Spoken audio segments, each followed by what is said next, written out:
अस्सलाम वालेकुम नाज़रीन, मैं हूं आपका होस्ट बदर जावेद भट्ट और आज हम एक ऐसी शख्सियत के पास मौजूद हैं जिनकी पिछले दिनों सोशल मीडिया पर वीडियोस बड़ी वायरल हो रही थी और वो हमारे इदारों को सपोर्ट करते हुए नजर आए। जी हाँ, आपने भी वो वीडियो देखी होगी जिसमें ये कह रहे थे कि अगर फौज को बॉर्डर से हटा दिया जाए तो अगले 2 घंटे के बाद तुम्हारे साथ वो होगा कि तुम सोच भी नहीं पाओगे। अगर पुलिस को हटा दिया जाए तो तुम्हारे साथ कत्लो गारत और चोरी चकारी इतनी बढ़ जाएगी कि तुम्हें होश भी नहीं आएगी। हमारे साथ मौजूद हैं कामरान साहब। कामरान साहब, अस्सलाम वालेकुम। जी बात। सर, मुझे ये बताएं कि सबसे पहले आपका ताल्लुक काफ लीग से है, आप यूथ को रिप्रेजेंट करते हैं, आप प्रेसिडेंट भी हैं काफ लीग के प्लेटफॉर्म से, यूथ के टैप्टा को भी आप देख रहे हैं, आप पीबीआईटी को भी देख रहे हैं, इतने सारे महाज एक साथ खोले हुए हैं आपने। मुझे सबसे पहले ये बताइए कि ये जो इतने दबंग बयानात आपके सोशल मीडिया पे वायरल हैं, वो जो लास्ट वीडियो मैंने जो भी जिक्र किया, क्या वाकया था, कुछ थोड़ा सा बताना पसंद करेंगे। अच्छा, पहले तो मैं आपको जवाब दे दूं। देखें जी, पेबेट और टैप्टा, मैं कोई मतलब इन इदारों का चेयरमैन नहीं, मैं बोर्ड मेंबर हूँ। और बोर्ड मेंबर्स का कोई महीने 2 महीने बाद एक बोर्ड मीटिंग होती है जिसमें ठीक है, वो एक डिसीजन मेकिंग बॉडी है, लेकिन हमारे सामने एजेंडा रखा जाता है, हम उसे पढ़ते हैं और जो डिपार्टमेंट के लिए होता है वो अच्छे डिसीजन मेकिंग करके और उसके बाद फिर हमारा काम करता है। वो महकमों का वजन मेरे कंधों पे नहीं। ठीक है। यूथ के लिए काम करना ज़ाहिर है वो हमारा पैशन है, पिछले 12-13 साल से हुआ। जिस वीडियो की आपने बात की जिसमें मैंने कहा कि जी अगर हम फौज को हटा दें तो मशरिक और मगरिब से 2 घंटे में आपका दुश्मन जो है वो आपका ठीक इलाज कर देगा, या फिर अगर आप थाने बंद कर देंगे तो भाई लेफ्ट राइट कोई भी रात चलता आपके घर में घुस जाएगा। एग्जैक्टली। और माँ बहन बेटी को आपके सामने जो जाती तरह आप क्या कर लेंगे।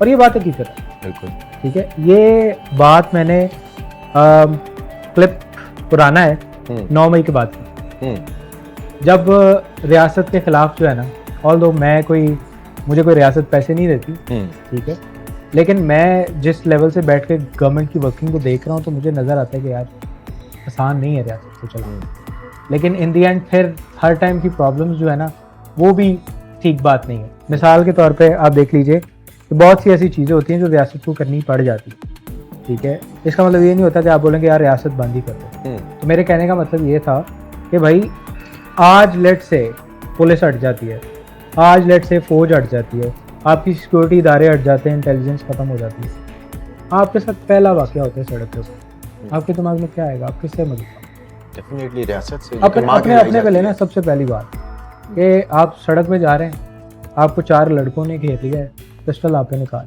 तो खड़े हुए तो चले, हाँ भाई उसको भी बुलाओ, इसको भी बुलाओ, ये भी निकालो, देखिए आपके दिमाग के अंदर सबसे पहली बात पुलिस 15। अब रियासत नहीं है। एग्जैक्टली। अब आपके पास रियासत की ऑप्शन नहीं है, वो विड्रॉ हो चुकी है। अच्छा, क्या करेंगे आप? कुछ भी नहीं, मैं कुछ भी नहीं कर सकता, मैं हटता हूँ।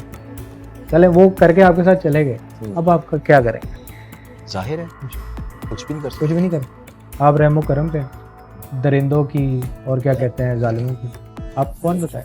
इन दी एंड रियासत ही है जो आपके जालिमों के बीच। अच्छा, एक तरफ सर आपकी ये बात बिल्कुल बचा है कि रियासत जो है वो माँ होती है और माँ का काम है अपने तमाम बच्चों को इक्वल मोहब्बत करना। लेकिन सर देखा यह जाता है कुछ इदारों में, लाइक हम पुलिस की बात करते हैं, काली भेड़ें हर जगह पे मौजूद होती हैं और बहुत से ऐसे वाक़यात सोशल मीडिया के जरिए सामने आते हैं कि पुलिस ज़्यादती करती हुई दिखाई देती है। कैटेगोरिकली तो मैं ये नहीं कहूँगा, लेकिन कुछ वीडियोस मंजर आम पर आ चुकी हैं।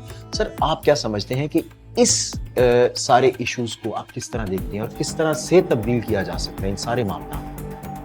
देखिए, मैं आपको बड़ी स्ट्रेट फॉरवर्ड एक बात बताऊँ कि अगर आप डीपली स्टडी करें ना, अब जो मौजूदा हालात हाज़िर हैं, मैं अगर खाली पंजाब की बात करूँ, पंजाब में जी सूरत हाल इस टाइम पे बड़ी सही है, ठीक है। मैंने देखा है, मैं ऐसे ही आपसे बात करूं क्योंकि पुलिस वालों से मेरा कोई इस तरह का ताल्लुक नहीं है, कोई बहुत मुझे पसंद भी नहीं है ये फोर्स, क्योंकि अक्सर हमें रोक लिया जाता है, ठीक है, डिफरेंट चीज़ों पे। ज़ाहिर है हम सियासी लोग हैं, कभी कुछ हो रहा होता है, कभी कुछ हो रहा होता है, लेकिन मैंने थानों के अंदर SHOs भी अरेस्ट देखे, मैं ऐसे ही आपको गलत बात, बिल्कुल ठीक है, मैंने किसी और सूबे के अंदर ये चीज़ नहीं देखी। सिंध में हम लोग जाते हैं, मैं आपको अपना वाकया सुना देता हूँ। हम लोग जनवरी में सिंध में गए तो नाका लगा हुआ था ना पुलिस का, बहुत बड़ा चेकपोस्ट थी। उसने मेरी गाड़ी की तरफ लाइट की, मेरी गाड़ी के आगे जा रहा है वो डेजिग्नेशन प्लेट्स और बाकी सारी चीज़ें लगी हैं साथ, उन्होंने गाड़ी की तरफ लाइट की, मैंने गाड़ी रोकने के लिए ब्रेक मारी, उसने लाइट नीचे की, उसने कहा साइन, मेरे हाथ में करके उसने कहा साइन, मतलब गलती होगी जाओ। यहाँ पे लॉ एंड ऑर्डर की सिचुएशन ये है कि अगर आपको एक कांस्टेबल ने यूँ किया है ना तो रुको, फिर इसका मतलब है रुको।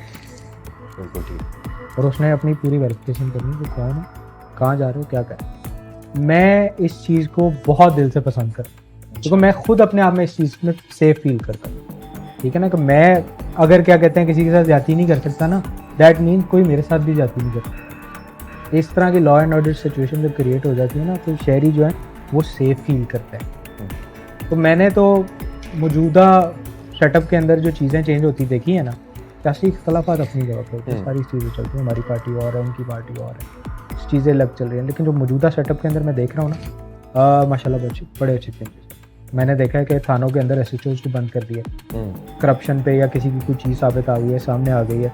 फिर इत्तफाकन हम लोगों की कुछ इस तरह की चीज़ें थी, मुझे लोगों ने आके बताया भी, पुलिस कचहरियों में जाते हैं, जाके जनाब आप लगवा दें DSP की इंक्वायरी, लगवा दें सिटी की इंक्वायरी लगवा दें। आप सिर्फ जाएँ कोई IG ऑफिस चले जाएँ, DIG ऑफिस चले जाएँ, पुलिस कचहरी में बैठें, जाके कंप्लेन करें, अगर उसमें कोई वेरिफिकेशन कोई सदाकत होगी तो बंदे की इंक्वायरी लग जाएगी। ये पहले नहीं थी चीज़ें। बिल्कुल ठीक है। अच्छा sir, being a youth representative, आप चूँकि यूथ की डेवलपमेंट का आपने एक जिम्मा उठा रखा है, अक्सर हम देखते हैं कि यूथ ही हमारे इदारों की बुरा भला है। आप उनको क्या पैगाम देंगे, किस तरह से हमें अपने आप को तब्दील करने की ज़रूरत है? फारिग बैठे हैं सारे, तो मसला ये है कि फारिग दिमाग जो है ना वो शैतान का घर है। कोई आज़ादी दिलवा रहा है, कोई जन्नत दिलवा रहा है, ठीक है, फेक, कोई फेक आज़ादी दिलवा रहा है। कोई ये नहीं कह रहा कि भाई घर फारिग ना बैठो, जाके स्किल्स किसी काम लगो। काम जब आप लगे होगे ना, मिसाल के तौर पे आप मोहल्ले की बात कर लें, ठीक है, मोहल्ले में कौन सा बच्चा सबसे ज़्यादा जो नहीं होता है, फारिग। बाकी जो काम लगे होते हैं उनके पास टाइम ही नहीं है इनका। एक और होता है सर जो टिकटॉक का महाज जिसमें लगा, हाँ, एक आधा वो भी निकल आएगा जो लाइव बैठता है, हाँ ठीक है ना जी, क्योंकि जाहिर है उसको मनी लॉन्ड्रिंग का पैसा आ रहा है, तो वो तो बाकी टाइम तो उसका फ्री टाइम है, दिन का टाइम तो उसका फ्री है, 4 बजे उसने सो के उठना है, उसके बाद उसका सारा टाइम फ्री है। तो बात ये है भाई कि काम करना बड़ा ज़रूरी है, अवामी सेंटिमेंट्स को हम दिल से कदर करते हैं। अब हमारे अपने यूथ जो है ना वो खुद चाहती है कि यार ये ड्रामा बंद। मैं यूथ के वाले से कह रहा हूँ, आप देखें इंडिया पाकिस्तान कॉन्फ्लिक्ट होता है, सारी कौम जो है इदारों के साथ, बिल्कुल बिल्कुल, और हमने देखा भी। पाक अफगान होता है, नौजवान अब समझ रहे हैं इस बात को आहिस्ता आहिस्ता।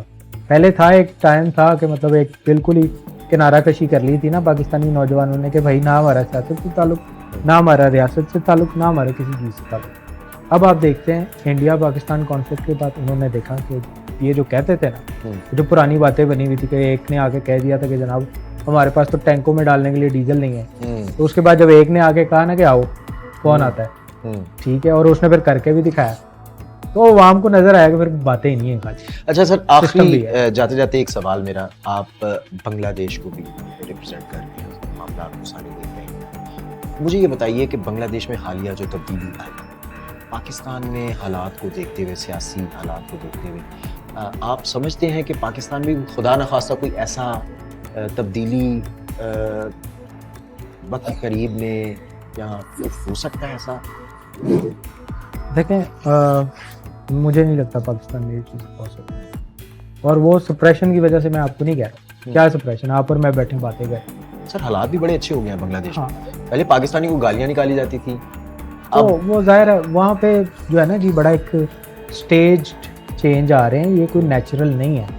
नेपाल में भी आया है, बांग्लादेश में भी आया है, कोई नेचुरल चीज़ें नहीं है, ये क्रिएटेड चीज़ है, और ये कोई नेचुरल नहीं है। और पाकिस्तान में भी ये चीज़ें क्रिएट करने की ये नहीं है कि कभी हुआ नहीं है, इशारा हर दफा कोशिश हमसाये मुल्क भारत की तरफ कर लें या इंटरनेशनल प्लेयर्स और भी होते हैं। पाकिस्तान में भी इस तरह की कोशिश कब नहीं की गई, 9 मई पे ये हुआ।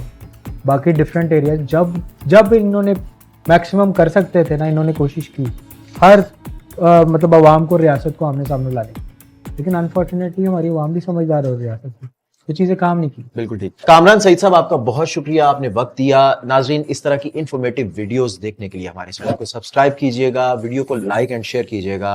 अगले प्रोग्राम तक के लिए मुझे दीजिए इजाजत। अल्लाह।